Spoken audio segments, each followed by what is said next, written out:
Because today we're diving into one of the most surprising and heartbreaking goodbyes in television history. A farewell that millions believed until the network quietly erased it. Sparkle's rewritten script, 20 PARAGRAPHS/10 LINES each. Paragraph 1. Before we dive into this story, make sure you like, subscribe, and turn on the bell icon, because what you're about to hear is one of TV's most unbelievable behind-the-scenes twists. Happy Days wasn't just a sitcom.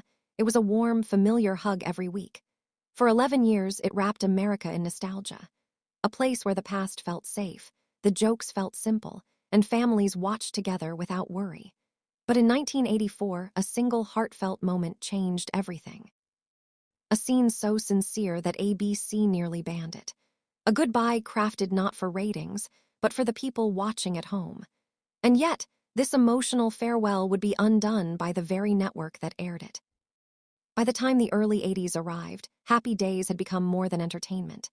It was a cultural rhythm, a weekly routine, a symbol of old-fashioned comfort. Every Tuesday night, the Cunninghams felt like relatives dropping in for dinner. But behind all that warmth, fatigue had settled in. Ratings slipped. Cast members came and went. And even the brightest nostalgia couldn't hide the show's fading spark. Creator Garry Marshall knew the end was near. He understood that the final moment needed heart, not spectacle. The episode chosen as the finale, Passages, was filled with celebration. Joanie and Chache married. Fonzie found redemption in fatherhood. The family gathered one last time under the warm glow of the Cunningham home. But Marshall wanted something more lasting, something beyond the characters. He wanted to speak directly to the people who had kept the show alive for over a decade. So he crafted one bold line, a simple thank you that broke TV tradition forever. In the final minutes, Tom Bosley, America's TV dad, turned to the camera and spoke to the audience. No characters, no acting, just gratitude. Thank you for being part of our family. A quiet farewell from a man who had welcomed viewers into his home for 11 years. ABC executives panicked. Breaking the fourth wall was unheard of for a sitcom. They worried it would confuse viewers or ruin the illusion. But Marshall fought fiercely. This was the ending the audience deserved.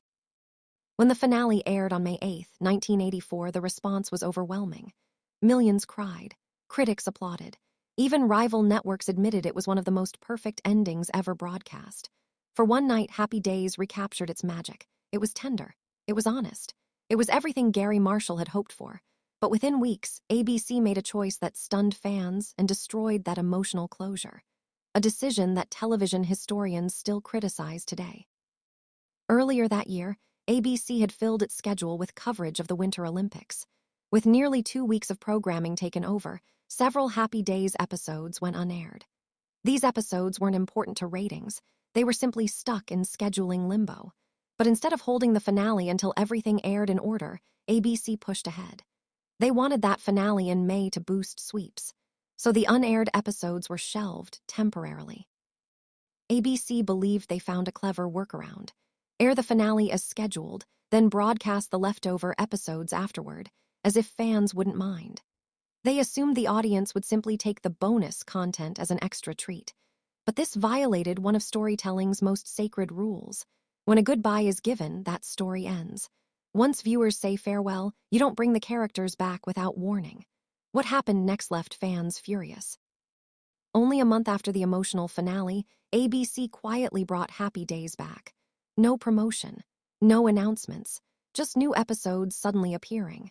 Viewers who had already cried through the goodbye were shocked to see the Cunninghams together again, acting as if the finale had never happened. It felt like the show had come back from the dead. Fans flooded ABC with letters. Critics called it television vandalism. The first of these forgotten episodes, So How Was Your Weekend?, aired on June 4th. Then came more, each one completely disconnected from the finale's emotional ending. These weren't epilogues. They weren't bonus stories. They were outdated leftovers. And suddenly, that heartfelt farewell Tom Bosley had delivered felt hollow. The lines that made America cry now seemed like just another script note erased by network greed. The strangest twist came months later in September. ABC aired one last episode titled Fonzie's Spots. It wasn't sentimental. It wasn't meaningful. It was a simple comedy plot about the Fonz being embarrassed during a club initiation. No farewell, no family moment, no closure. This became the actual final Happy Days episode viewers ever saw, a prank episode. After 11 years of memories, this was the ending. For Henry Winkler, who played the Fonz, the fallout was painful. The cool, confident character that defined a generation had already become a weight he struggled to carry. The real Henry was nothing like the swaggering icon on screen. He had moved to Los Angeles hopping for a single small role, not global fame. But when he became a phenomenon, casting directors saw only the leather jacket. The shadow of the Fonz followed him everywhere. When Happy Days ended, officially, emotionally, in May 1984, Winkler expected release. Instead, the leftover episodes forced him back into the role he desperately wanted to evolve from. It felt like being trapped in a costume he had already taken off. The applause was over. Roles dried up. And the silence after the show's real finale left him questioning his own identity. Years passed before he found his footing again, first through directing, then with self-aware acting roles that let him reclaim control.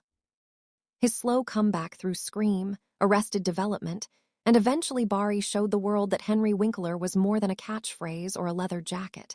When he finally won an Emmy in 2018, it felt like a victory over decades of doubt. But even then, he admitted something surprising. The botched ending of Happy Days still stung. The finale should have been a dignified farewell. Instead, ABC's decision haunted him for years. For Garry Marshall, the emotional damage ran even deeper. Happy Days was his creation, his tribute to simpler times, his love letter to the idea of family. He protected it fiercely for 11 years. He fought for the finale. He fought for the thank you speech. But when those 5 leftover episodes aired afterward, he felt betrayed. "They buried the ending I fought for," he said later. The moment of gratitude he wanted to give fans had been drowned by network scheduling. Marshall knew TV was a business, but Happy Days had never been just business to him. The show helped define ABC. It created cultural icons. It shaped American nostalgia. Yet the network he had given so much to ended the show without respect for the story or the fans. After the finale fiasco, Marshall never trusted ABC executives the same way again. He moved on to create more hits, but that wound remained. For the rest of the cast, the aftermath felt equally complicated. Ron Howard had already shifted towards directing and saw the messy ending as a lesson. Later, he would say it taught him what happens when art meets business, a lesson he carried into his Oscar-winning career. For him, Happy Days was a stepping stone, but its ending revealed the harsh truth of television. Passion doesn't always win. Marion Ross continued acting, appearing in countless shows, but fans never forgot her final line from the real finale. "Thank you for being part of our family." Tom Bosley, whose final speech became TV history, passed away in 2010. Newspapers called him America's father. His goodbye echoed through generations. For many, he was the heart of Happy Days, and his death brought back memories of a farewell scene that should have remained untouched. Erin Moran's story was more heartbreaking. She grew up on camera as Joanie Cunningham but struggled after the show ended. Her spin-off failed. Work became scarce. The fame that once lifted her slowly slipped away. When she passed in 2017, fans mourned not just the actress, but the little sister of America's favorite TV family. Her life became a reminder of how quickly Hollywood can forget.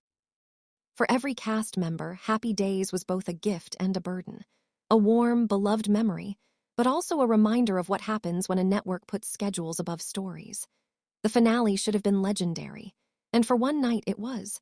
But those 5 leftover episodes, aired out of order, out of context, and without care, changed everything. They rewrote the ending of a story that millions had cherished. So now the question is yours. When you think about Happy Days, which ending do you remember? The beautiful, emotional farewell that brought America to tears, or the confusing return that followed, turning closure into chaos? Tell us your thoughts in the comments below. And before you go, don't forget to like, subscribe, and hit the bell, because we're bringing you more stories about the TV moments America will never forget.